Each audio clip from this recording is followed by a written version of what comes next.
Pemirsa, hasil survei LPI dianggap abal-abal dan tidak berimbang. Ketua Pemenangan Partai Golkar Sumsel II, Hilmin, tunjukkan Undang-Undang Pemilu Nomor 7 Tahun 2017.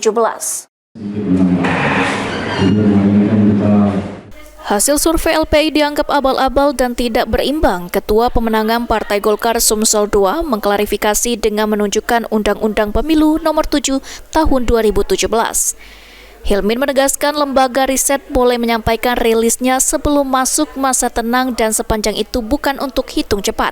Beberapa hal yang ingin kami sampaikan terkait dengan beberapa pemberitaan yang tidak berimbang yang menyatakan bahwa hasil tersebut adalah abal-abal, bahwa hasil survei tersebut adalah bagian dari cipta opini.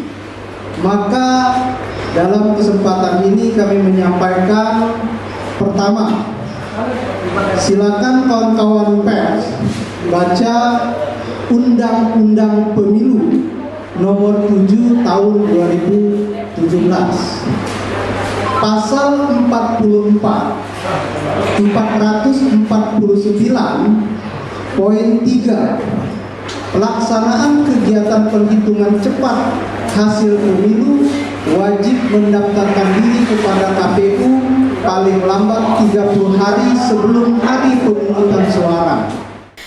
Dalam survei sebelumnya, pasangan Ngesti Amin meraih elektabilitas sebesar 65%, disusul dengan pasangan Arlan Franky terdata sebesar 21%, sedangkan untuk pasangan Fikri Syamdakir hanya sebesar 7% saja, dan untuk 7% lainnya, masyarakat Kota Prabu Muli yang belum menentukan pilihannya. Anggi Prakasa, PAL TV.